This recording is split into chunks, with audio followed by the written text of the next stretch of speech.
Hello मेरे दोस्तों। तो आज सभी का फिर से गांधी युग के पार्ट 2 क्लास में स्वागत है। मैं engineer Sandeep Kumar engineer sine x academy पर आप सभी का फिर से स्वागत करता हूं और आज गांधी युग के पार्ट 2 के बारे में चर्चा करेंगे।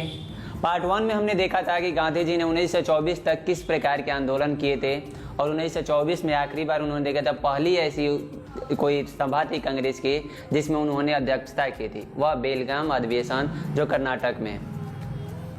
वहाँ पर उन्हें अध्यक्षता की, यही एक अधिवेशन था जहाँ पर महात्मा गांधी ने अध्यक्षता की थी। उसके पहले या उसके बाद कोई ऐसी सम्मेलन नहीं थी जहाँ पर उन्होंने अध्यक्षता की हो। अब उसके आगे की चर्चा करते हैं। जब वे जेल से जब छूट कर चले आए तो अध्यक्षता किए, उसके बाद से उन्होंने किस प्रकार से आंदोलन किया, इन सभी के बारे में क्या करते हैं दोस्तों, आज चर्चा करते हैं। तो हम पता है कि उसके बाद से क्या हुआ कि वह 9 अगस्त 1935 में सरकारी खजाना जो था वह रेलगाड़ी से क्या हो रहा था दोस्तों, जा रहा था।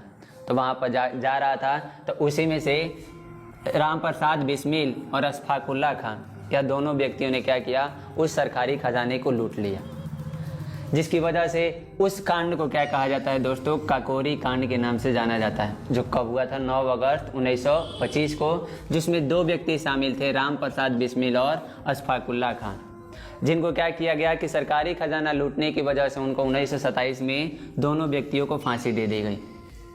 उसके बाद से क्या हुआ है कि अब भारत में क्या था कि पहले ही 1922 के समय ही साइमन कमीशन का चुनाव किया गया था कि साइमन कमीशन क्या होगा, भारत आएगा और वहीं जो नियम कानून है क्या करेगा, बनाएगा, जो अंततः 3 फरवरी 1928 को साइमन कमीशन 3 फरवरी 1928 को साइमन कमीशन 1928 में साइमन कमीशन क्या हुआ, भारत आया। अब उसके विरोध में जब व्यक्तियों ने उसका विरोध किया तो उसी में एक व्यक्ति थे लाला लाजपत राय। कौन थे व्यक्तियों, लाला लाजपत राय, जिन पर लाठी चार्ज किया गया और लाठी से इतनी ज़्यादा उनकी मारी गई कि उनकी क्या हो गई, हत्या कर दी गई। 3 फरवरी 1928 को लाला लाजपत राय को क्या कर दिया गया, मार दिया गया। काहे कि वह क्या था कि जो साइमन कमीशन भारत आ रहा था उसमें भारत के कोई भी व्यक्ति शामिल नहीं थे, इसी वजह से क्या किया गया था, उसका दोस्तों विरोध किया जा रहा था, जिसकी वजह से विरोध करने पर लाला लाजपत राय को लाठी की सहायता से मार दिया गया।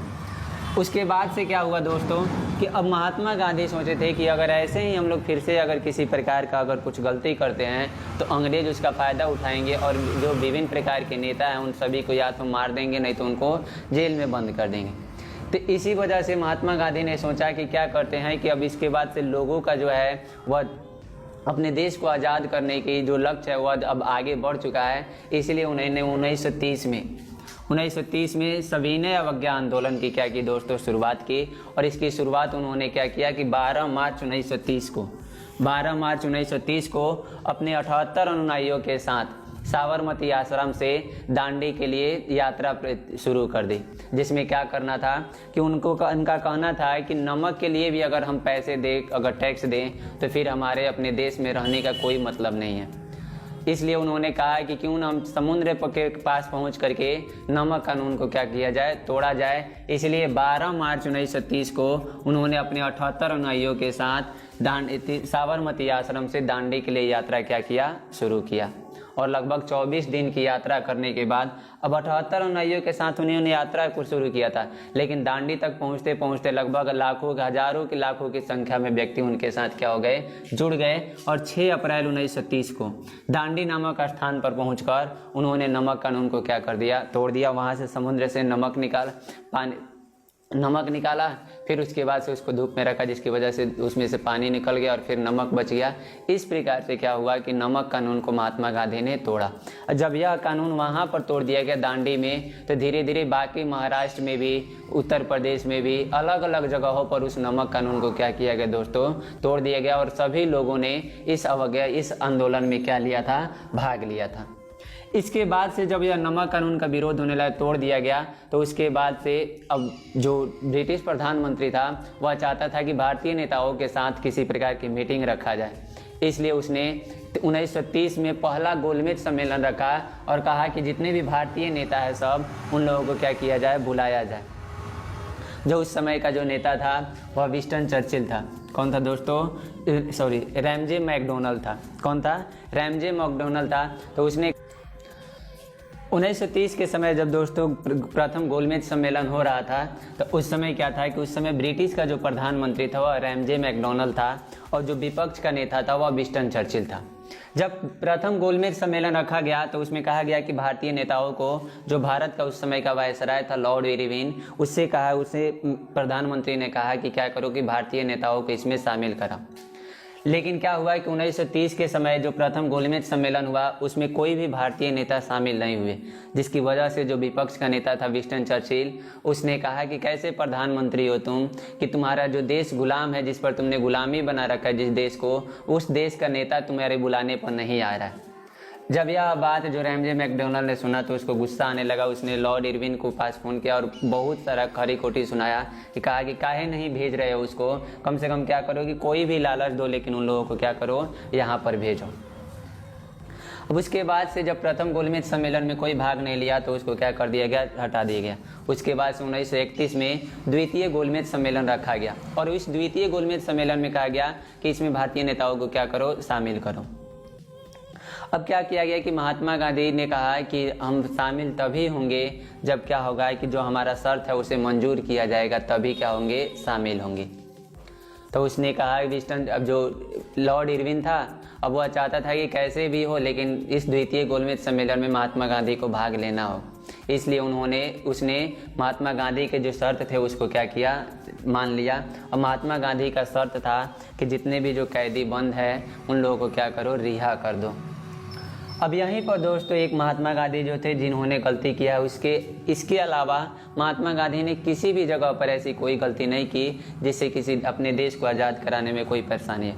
अब यहीं पर उन्होंने क्या गलती की थी, अब 1932 के समय में, 1931 के समय में जो द्वितीय गोलमेज सम्मेलन हो रहा था, अब उसमें शर्त जब महात्मा गांधी ने रखा तो कि जितने भी कैदी हैं उन लोगों को छोड़ दिया जाए। अब यहाँ पे जो वहाँ का जो लॉर्ड इरविन था उसने क्या किया, उसने महात्मा गांधी के साथ धोखा किया और एक पत्र पर साइन करवाया। साइन करवाने के बाद अब वह कहाँ चले गए, द्वितीय गोलमेज सम्मेलन में भाग ले लिए। लेकिन जब वहाँ से वापस आए तो 1933 के समय में देखा गया तो वहाँ पर क्या हुआ कि जो भगत सिंह थे उनको फांसी दे दी गई थी। अब महात्मा गांधी ने कहा कि हमने तो कहा था कि कैदियों को क्या कर दिया जाए, छोड़ दिया जाए, तो तुमने क्यों नहीं छोड़ा। तब उसने दिखाया पत्र कि हमने क्या बोला था कि सिर्फ राजनीतिक कैदियों को क्या किया जाएगा, रिहा किया जाएगा। राजनीतिक कैदी का मतलब होता है कि वैसे व्यक्ति जो किसी प्रकार की किसी की हत्या करने की साजिश या किसी व्यक्ति को मारने की कोशिश नहीं की हो, वैसे व्यक्तियों को क्या किया जाता है, राजनीतिक कैदी कहा जाता है। अब चूंकि भगत सिंह क्या थे, उन्होंने मारने की कोशिश की थी जो वायसराय था उसको, जिसकी वजह से वह एक आपराधिक कैदी थे और उनको क्या कर दी गई, 1933 के समय में उनको फांसी दे दी गई। यहीं पर महात्मा गांधी अगर चाहते तो वह भगत सिंह को उस समय फांसी होने से बचा सकते थे। और दूसरी यह भी गलती कि महात्मा गांधी एक पढ़े लिखे वकील भी थे और वे बिना सोचे समझे, बिना पेपर देखे साइन कर दिए, यही उनकी क्या थी, गलती थी। इसके अलावा महात्मा गांधी ने कोई गलती नहीं किया। उसके बाद से अब 3 गोलमेज सम्मेलन हुआ, 1930, 1931 और 1932। ये तीनों गोलमेज सम्मेलन में एक ही व्यक्ति थे जिन्होंने तीनों गोलमेज सम्मेलन में भाग लिया था और वह थे डॉक्टर भीमराव अंबेडकर। यही व्यक्ति थे जिन्होंने तीनों गोलमेज सम्मेलन में क्या लिया था, भाग लिया था। लेकिन जब 1932 में द्वितीय गोलमेज सम्मेलन में गए थे भाग लेने, तो वहाँ पर कहा गया कि हम क्या करते हैं कि जितने भी दलित हैं उन लोगों को अलग कर देते हैं। अब महात्मा गांधी को ये अच्छा नहीं लगा, जिसकी वजह से वह छोड़ करके वहाँ से चले आए। अब उसके बाद से क्या हुआ कि 1935 में भारत सरकार अधिनियम पारित हुआ, जिसकी वजह से क्या किया है कि विभिन्न प्रकार के कानून इसके अंतर्गत बनाए गए। और उसके बाद से 1940 के समय में जिन्ना जो था उसने क्या कर दिया, पाकिस्तान की अलग मांग कर दी कि हमको पाकिस्तान चाहिए, अलग देश चाहिए, जिसकी वजह से धीरे धीरे क्या होने लगा कि भारत में अब विरोध की भावना लोगों में उत्पन्न होने लगी। पाकिस्तान शब्द की मांग जो करता वह चौधरी नाम का व्यक्ति था, उसने पाकिस्तान शब्द का नाम रखा। और जिन्ना जो था उसने 1940 के समय पाकिस्तान की एक अलग मांग कर दी कि पाकिस्तान एक अलग देश होना चाहिए। चूँकि क्या था कि भारत के जितने भी जो कांग्रेस के नेता थे वे चाहते थे कि भारत जैसे भी हो एकजुट होकर के रहे, किसी प्रकार से अलग न हो।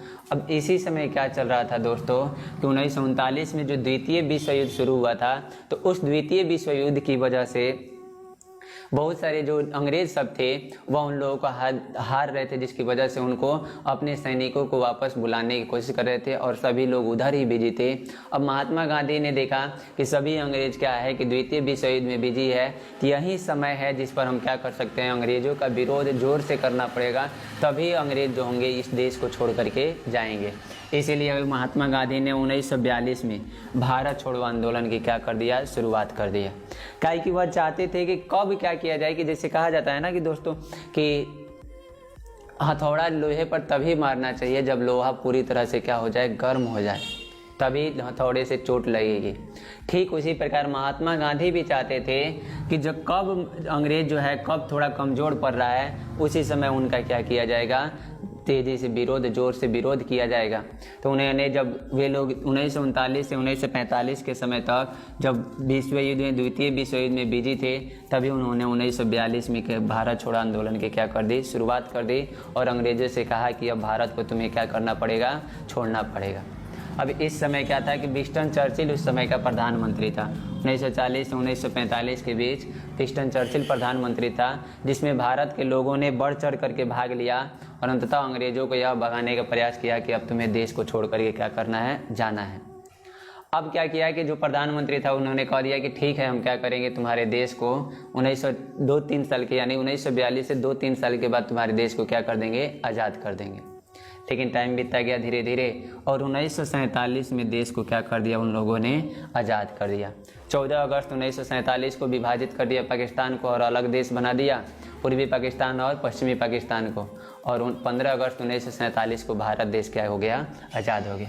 अब चूँकि क्या था कि 15 अगस्त 1947 को हमारा देश आज़ाद हुआ, लेकिन एक और भी समझते थी कि हमारे देश के लोगों ने 1929 के समय लाहौर में एक अधिवेशन चल रहा था, तो 1930 में उन लोगों ने क्या किया था कि उसी समय पूर्ण आज़ादी की मांग रख दी और कहा कि इसी समय 26 जनवरी 1929 को जो लाहौर में अधिवेशन हुआ था, तो उसमें उन्होंने पूर्ण स्वराज की मांग की थी और कहा था कि आज से हम अपने देश को स्वतंत्रता दिवस के रूप में प्रत्येक 26 जनवरी को क्या करेंगे, मनाएंगे।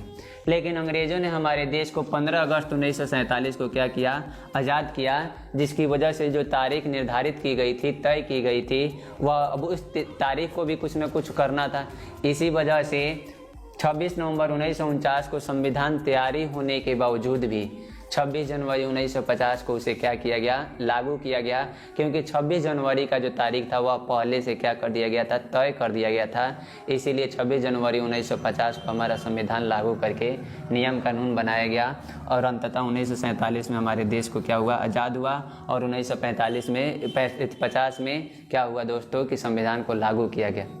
लेकिन एक सरफिरे ने 30 जनवरी 1948 को महात्मा गांधी को क्या कर दिया, गोली मार दिया, जिसकी वजह से महात्मा गांधी की क्या हो गई, मृत्यु हो गई। दोस्तों किसी एक कमी की वजह से या किसी थोड़े से भी कमी की वजह से जो महात्मा गांधी का योगदान था अपने देश को आज़ाद कराने में, उसको हमें नहीं भूलना चाहिए। किस प्रकार से उन्होंने क्या किया था कि उनके पास इतनी सुविधा अच्छी थी कि वह अच्छे से रह सकते थे, अपनी ज़िंदगी बिता सकते थे, उसके बावजूद भी उन्होंने आधे कपड़े में पूरे जीवन बिताया और अंततः अपने देश को आज़ाद कराया। इसलिए उनके प्रति, इसलिए आज हम उनके क्या करते हैं, महात्मा गांधी को बापू के नाम से या राष्ट्रपिता के नाम से भी क्या करते हैं दोस्तों, जानते हैं। आई होप महात्मा गांधी के बारे में आज जो भी कुछ था वह हर प्रकार की चीज़ें आपको बताई गई। आई होप आप सभी को अच्छे से समझ में आ जाएगा। आज के लिए इतना ही, इसके बाद से मिलते हैं किसी अगले टॉपिक के लिए अगले क्लास में। जय हिंद।